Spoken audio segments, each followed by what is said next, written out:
What's up, fellas? Welcome back to the channel. My name is Steve and this is Tech Teardown. Earlier this week you might have recognized that I put out a video doing a build ASMR style where I didn't do any talking, didn't have any music, just you guys got to watch me build a PC and listen to the sounds of just building a PC, all the metal rubbing against each other and grinding everything. And so it was a really interesting thing, actually a lot harder than I thought.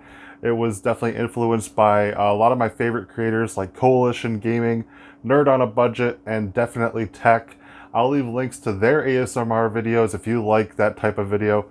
Go check out theirs because they were the ones that inspired me, and I have to say they did a lot better job than me. I did my best, but it ended up being a lot harder to get that style down while trying to focus on the build, make sure I'm in focus, make sure the audio is working. So it was a lot harder than I actually thought it would be. So definitely respect those three guys for doing what they did and getting a way better quality video out of it.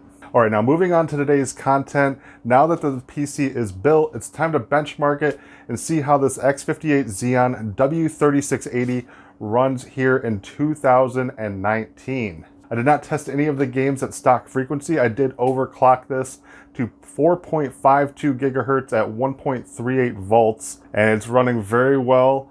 The memory is not overclocked at all. And the motherboard we have in here is the Gigabyte X58 UD3R motherboard. I picked it up on eBay for about $90, and it came with an i7-950, which I think I'm going to do a video on that processor, see how that performs here in 2019. Let me know down in the comments at all if that is something that interests you for something to do in the future. I definitely want to give that a go. The graphics card we have in here is the GTX 1070. It's EVGA Founders Edition. I picked up on their EVGA Midweek Madness sale for about $200, so it's a great price for a GTX 1070. It is the blower style cooler, so it is definitely loud. You might be hearing it in my mic as I stand behind the computer. It also runs very hot. I'll probably go over a little bit more later on after I show you the benchmarks. The X58 Xeon, the W3680, did bottleneck the GPU quite a bit, where the processor was running at like 80 to 90% usage and the GPU was at about 80% usage. Definitely not a system I recommend, especially price to performance with the new Ryzen processors being out, even the older processors coming in at really low prices. It's really hard to recommend going back this far. This motherboard, you're not taking it back too far because it does support USB 3.0. So that is a plus for this type of platform. A lot of the motherboards in the X58 platform didn't support USB 3.0. This one did, so that's really cool. You might notice right now that on the CPU cooler, I have two fans, where in the ASMR video, I only hooked up one fan. It's just the simple fact that the bracket, one of the brackets that I needed to hook up the second fan was missing during the time of that film. So we only had one fan during that build. But now I finally found the bracket and we have two fans hooked up. It's a little bit ugly right now with the way the wire is crossed over. Just didn't have much room to really navigate and really cable manage it, since I had to run the second cable later on after the system was built. So this is fine right now. I'm going to be disassembling the system here anyway to put the i7-950 in later for testing. But with this Phanteks cooler and the 4.5 gigahertz overclock on the W3680, I was seeing about 56 degrees Celsius temperatures, so I could probably push it a little bit further, maybe 4.6, 4.7. That would be really lucky to get 4.7, I think. I'm not too familiar with overclocking these Xeons just yet, so I'm not sure how far I can push it. The W series is definitely new to me. I've used the X series before, but the W series is definitely new for me as far as overclocking goes, so I'll see if we can get it to 4.7, but we'll have to see. So that's about it about the system. The case is the NZXT H500. I have a 750 watt EVGA modular power supply powering the system. Oh, and I did forget to mention that I have 16 gigabytes of Corsair Vengeance DDR3 RAM. I had two different kits. I bought a pack of 4 off of eBay for $25. It was 4x2, so it was an 8 gigabyte kit. And then I bought another kit of the same latency, same frequency but it was 2x4s, so totaling 16 gigabytes and 6 DIMM slots on this motherboard. So that was really cool. They run really well in this system. They work with this motherboard. Really happy. So with $50 on the Corsair Vengeance DDR3 RAM for 16 gigabytes, not too shabby. But with that being said, we're going to go ahead and run those benchmarks, see how this system runs, and then I'll come back and finish up my thoughts.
Alright guys, as you can see, these benchmarks look pretty good for an older platform processor. I know I said it did bottleneck the GPU. Despite that, I think the performance is really good, seeing how old this platform is. Still, I'd have a hard time recommending it because you have to spend so much on that motherboard. X58 motherboards are really expensive on eBay.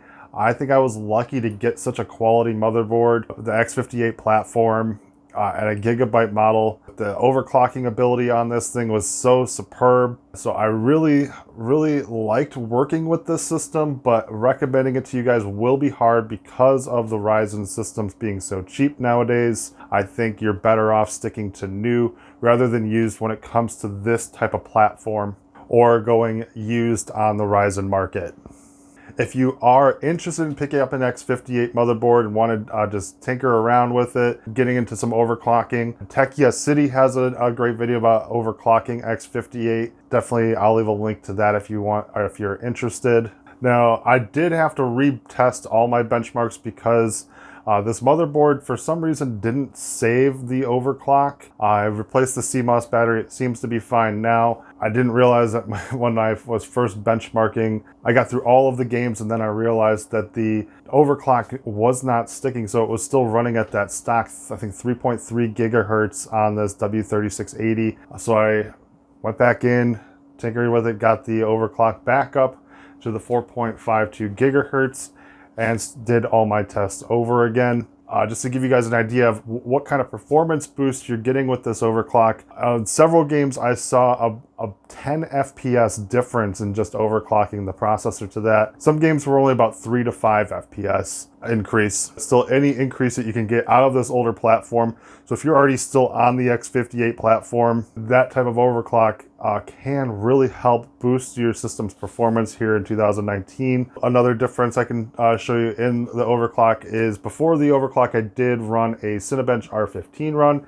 It was 765 at stock. And then with the overclock, it went up to 975. I think it was 975 on the overclocked on the Cinebench R15. So that was a really good boost in performance as far as the Cinebench goes. Like I said, the 6-core, 12-threaded Xeon, the W3680, was really fun to work with. It still performed adequately in 2019, despite it being able to bottleneck a GTX 1070. So that is something I would recommend if you were to go with a platform like this, that you get maybe a GTX 1060, RX 580, RX 570. If you want me to test an RX 570 on this platform to see if it bottlenecks it at all, I can do that for you. But you just have to let me know down in the comments or on Twitter. My Twitter is at TechTeardownYT. Speaking of Twitter, I have been doing a monthly giveaway in these videos where I give away a Steam key every month. I did want my August giveaway last week. Someone did claim it, but no one is letting me know that they've claimed it or letting anyone else know. So I don't know if any of these keys that I'm giving away are working.